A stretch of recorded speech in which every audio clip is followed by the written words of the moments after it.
This is What You're Reading with Brandi Carlile. I think my favorite book is called Ragamuffin Gospel by a guy called Brennan Manning.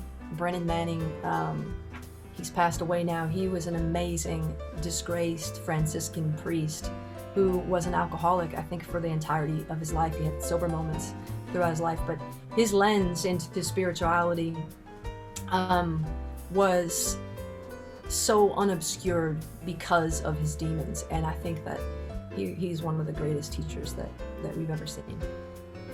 There are so many books from my childhood, but a book from my childhood that I loved really early on was called Scary Stories to Tell in the Dark. This is like an instant classic, and I don't recommend you let your kids read it because I'm pretty sure that it was responsible for a lot of childhood trauma, but I loved it, and I loved the feeling of being scared and having stories to tell in the dark.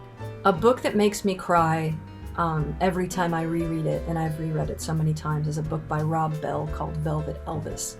If there's ever a book that someone has reached through and made you feel held, there's that book. I cry on the last page every time.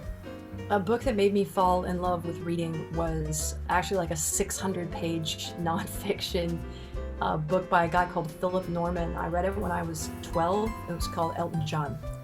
And until I read Elton John by Philip Norman, I had only ever listened to country music my whole life. And through that book, there was a portal into sort of flamboyance and Britpop, and it gave me David Bowie, and it gave me George Michael, and it gave me the Beatles, and it gave me Queen. Oh my God, it gave me Freddie Mercury, and it gave me Elton. But that book was a game changer in my life, and a hard book for a kid to read, but I read it and reread it. My favorite book that I read in high school was probably My Point, and I Do Have One, by Ellen DeGeneres.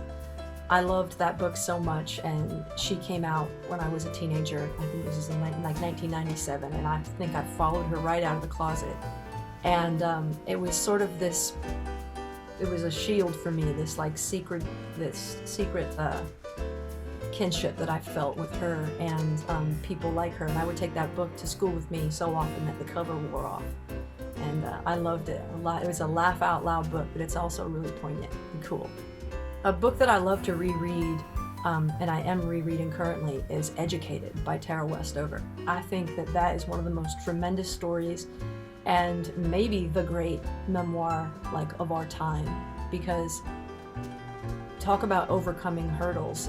This is a woman who was raised in rural Idaho with no access to education beyond what she was learning from her parents, which was non-conventional to say the least.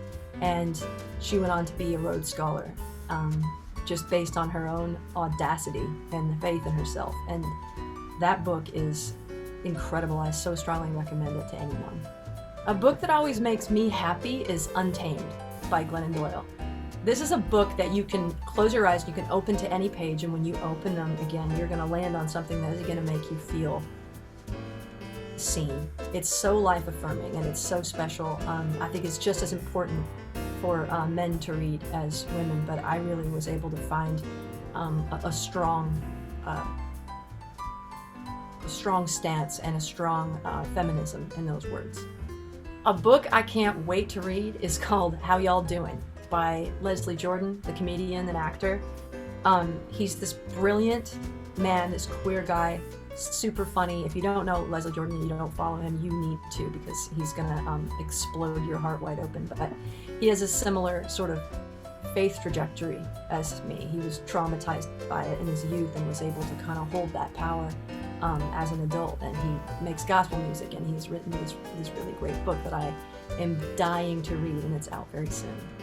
A book I want people to think I've read but haven't actually read is a book that gets constantly brought up to me, like, have you read? And I always want to say yes, but I can't lie. The Alchemist. I can't believe I haven't read The Alchemist. I'm deeply ashamed that I haven't read The Alchemist. But let's turn that into a book that I have read real soon. A book I have that inspired not just one song but many songs would be A Book of Longing by Leonard Cohen. It's a collection of his work, some obscure and some known.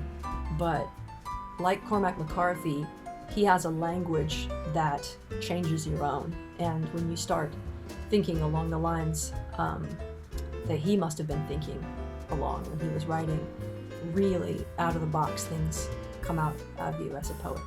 A book I have written, the only book I've written, and maybe the only book I'll ever write, is called Broken Horses. And it's a book about my life, about being raised up poor and queer in a small town, and just holding on as tight as I could to my dreams until I found what I was looking for, which ultimately is my wife and my children.